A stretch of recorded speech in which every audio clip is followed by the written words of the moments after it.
This is the important part. JD Vance goes on the Toothless Podcast and does his first. We just had a great time, and I mean, this is an animal podcast. This is a politics podcast. This podcast is a lot of things, and it's about to turn into a with every second. It's comments. But we just had a look. We've got as you JD are Vance guest here, and it's been a big week for the man. But we just had a fishing trip. JD Vance, how are you, sir? I'm good. How are you guys doing? I'm excellent. We had some fun out there, didn't we? We did have some fun. We didn't catch any fish unless you count the frozen dead fish. I got a couple.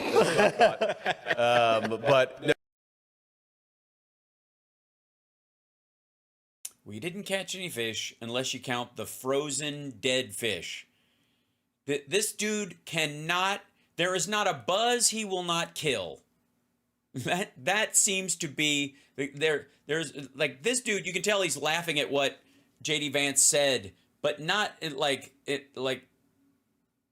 What the fuck? What, dude? No, it what? was really fun. We took, as you know, I'm sure the clips will show, we took my 4-year-old out there, and I was actually really curious whether he would have fun or just be like, what the hell are we doing? Get me off of this He thing. loved it. Yeah, he had a He was blast. having a good time, so it was good. Well, it was nice that these I'm glad you know your kids. guys tried to cheat their way into victory by having frozen fish reeled up. So at least your son could see fish. Well, I mean, my first thought when I saw the fish being reeled was like, it's not moving. Is it normal for a fish who's just gotten caught? Like, Early morning. I've caught Oh my God! So they faked catching fish? Is that the idea? That since they were out doing campaign shit, they had him catching frozen fish, and he's admitting to it.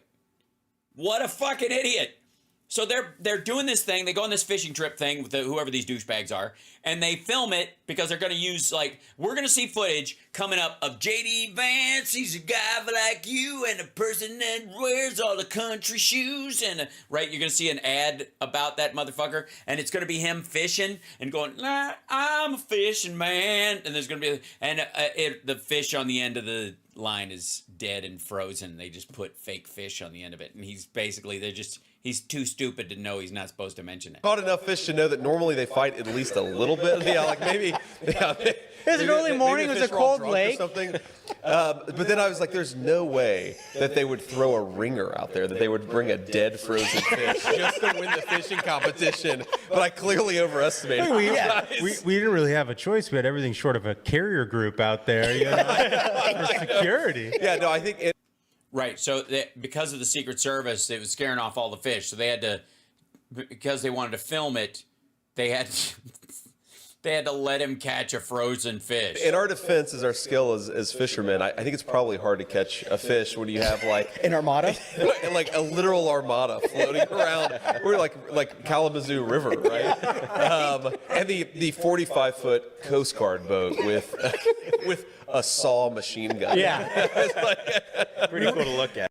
Yeah, it's not firing at the time, dum-dum. yeah, it was very cool to look at, but it probably didn't help the fish. So anyway. Well, listen, I mean, I'm glad we could get you away from things just for a moment to try to get some clean Yeah. air and whatever. You had a very huge nice. week with a absolute butt kicking, I can say it so you don't have to, of Tim Yeah. Oh, he just, Walz on the VP debate stage.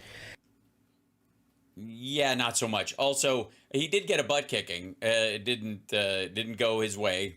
Even Trump world is like, he was very professional out there. It was really well put together. Like content wise, really nothing. But I mean, I said this to you on the boat, but I really mean it. Like, I think you might have earned his vote that night. He was nodding along with almost everything you said. I hope so, man. We'll take every vote we can get. Tim, if you're listening, you're welcome to vote for us. You don't have to tell anybody about it. But I think we actually have a good shot in Minnesota. It's an outside chance, but we've got a shot no, in Minnesota. no, they don't have a shot in Minnesota. I mean, look, it was such a crazy week. My team, when they first brought this to me, and were like, well, what about doing this thing? They were very nervous. Well, it's a couple days after the debate. Like, are you really going to go fishing? Oh, I thought you meant the debate. So your team brought the idea of doing this podcast to you, and and going on this fake fishing trip. It's like, of course I want to go fishing after the debate. Like, that's the one thing I'd actually like to do after the debate. But I'm glad you guys took me out. And, it's sort of one of these things we try to do is, because we have such young kids, 7, 4, and 2, is bring my son out with me or bring one of them out with me. And so, we we did the whole hotel thing. He got to watch a movie. He got to eat a lot of junk food that Mom wouldn't normally let him eat. So did he sleep it was perpendicular in the bed with you last night? Yeah, so That's what my kids It's like we have a king size bed. I'm on one little corner of it, and he still finds some way to sleep with his like foot in my neck this night. So if I'm like a little underslept this morning because of that. But Wait a second. So you're traveling with your son, and you didn't get a room with 2 beds?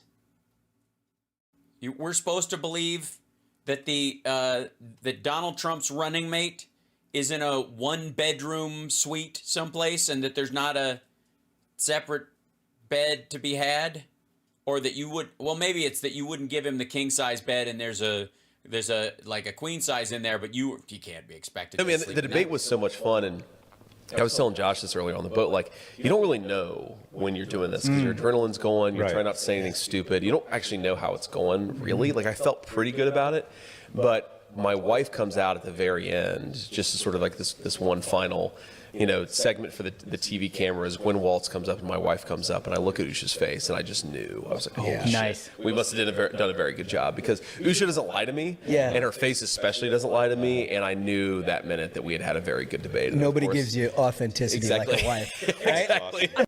What? What did she say? Like, I just saw her face, and she wasn't pissed, so, and she, her face doesn't lie. Like, when I do something shitty, she's like, I mean, I had a question. right. My question was, how does it feel to kill a man live on stage? Because you had to have known eventually when his eyes were bugging out.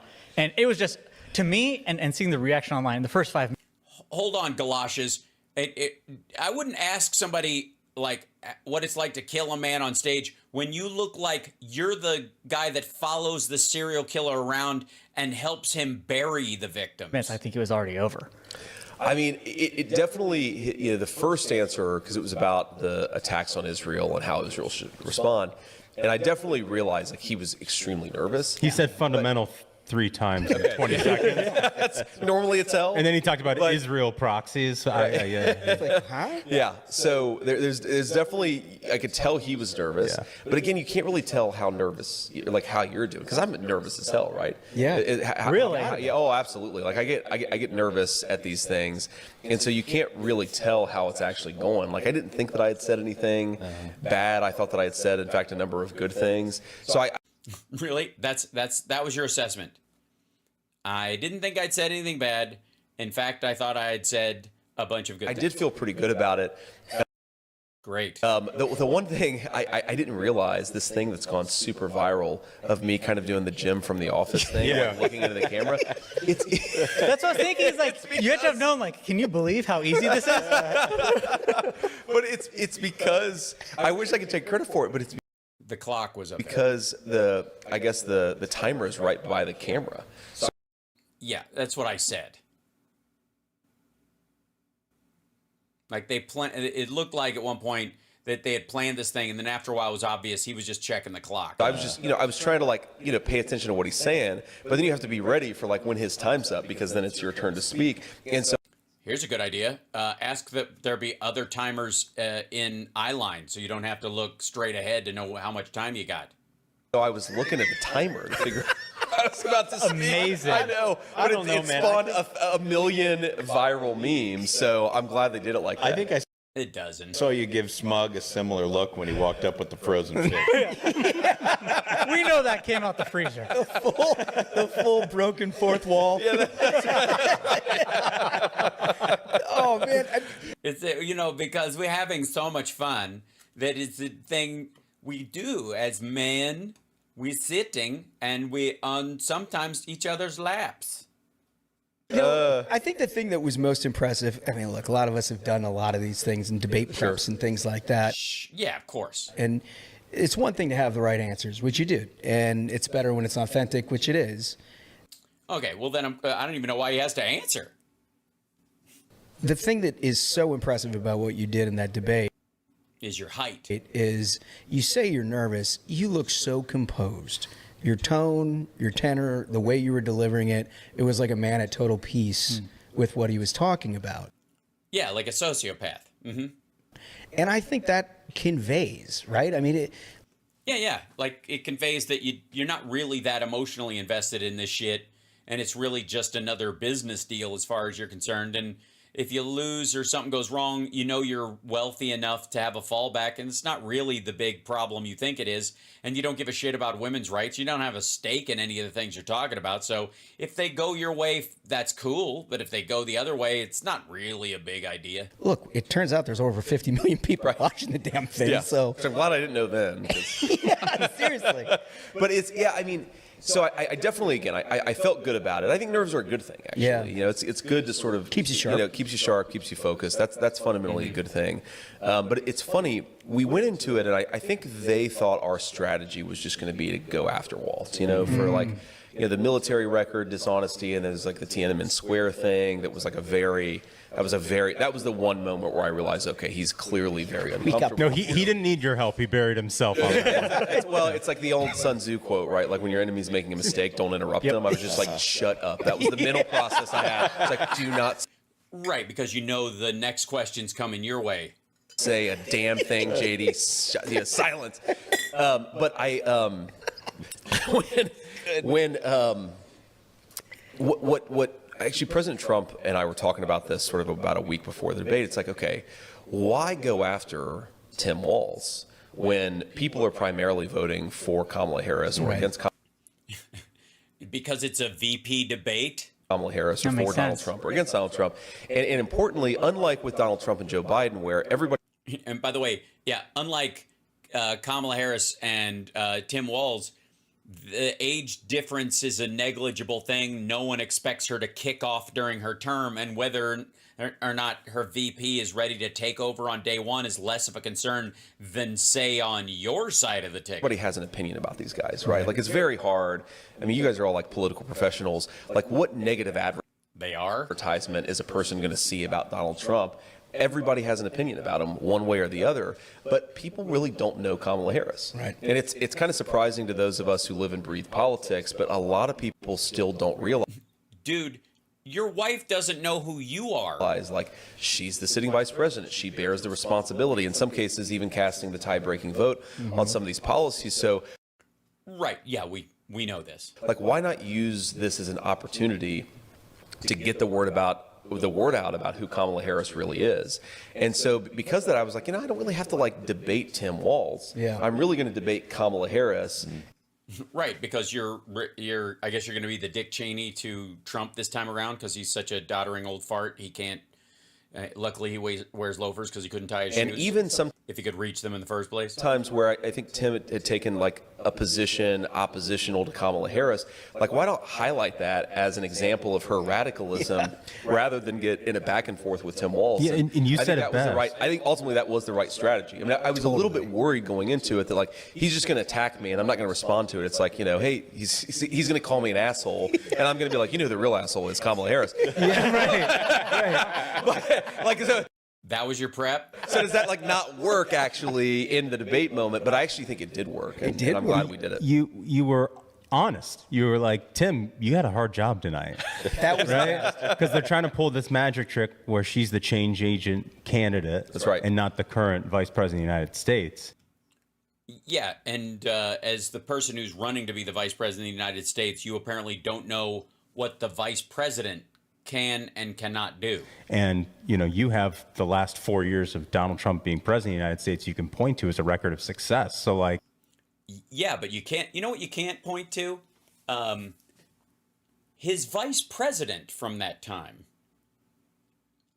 You do realize you're the replacement for that fucking guy, and he wasn't the fuck up. yeah, it was a little tough for the guy. Yeah. Yeah, a little tough for him too, because of what happened to the last Trump VP. Well, that was the one thing. I think it was in the Israel-Iran answer where he's like, Iran is as close to a nuclear weapon, and this is all Donald Trump's fault. Wait a second. Donald Trump was president like 4 years ago. Do you Yeah, he killed the Iran deal. have any idea who's been running the country for the last 3.5 years? Yeah, and do you realize how long it takes to constitute a nuclear weapon program, and it had been halted under Obama, and Trump jump-started it again? What are you talking about? We get closer to it all the time because we lost all our leverage because he threw out the Iran deal. Why would they get into another deal? Years, like, I'll give you a wild guess. It's the person who's at the top of the ticket for you guys. And it does illustrate. I mean, again, you guys know this stuff. By the way, Trump killing that deal, like, precluded another deal taking over. That eliminated the possibility of it, because who's going to fucking sign on to that?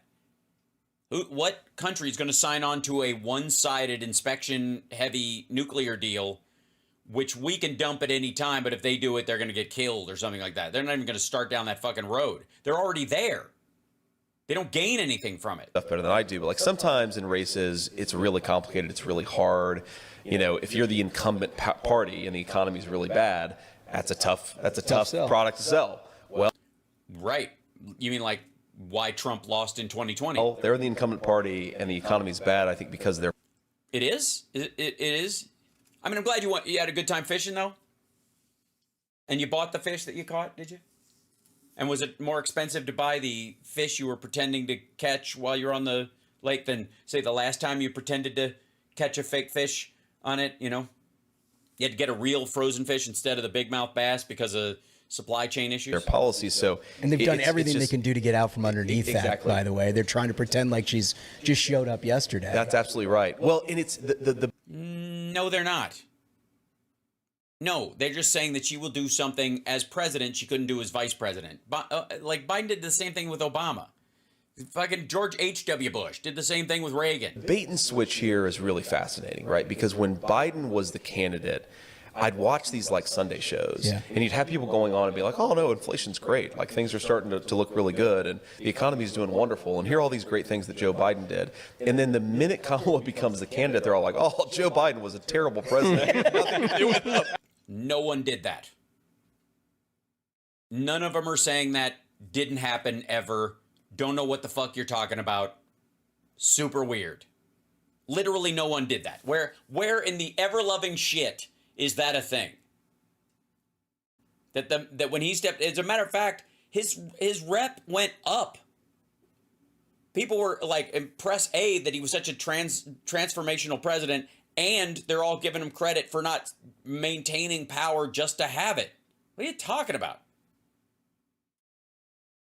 Literally, this is a cartoonish fantasy. This isn't even a misreading of how people actually behaved. It just never fucking happened. It's just a dumb lie.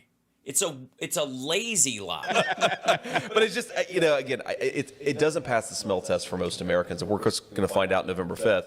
But I think it does give us a much better argument. No question about it. Another thing that really stood out to us, we talked about it on our show earlier this week, is how much you listened to what Walz was saying. So many of these people go into a debate and they get their canned lines and they try to deliver them, and their mind is off.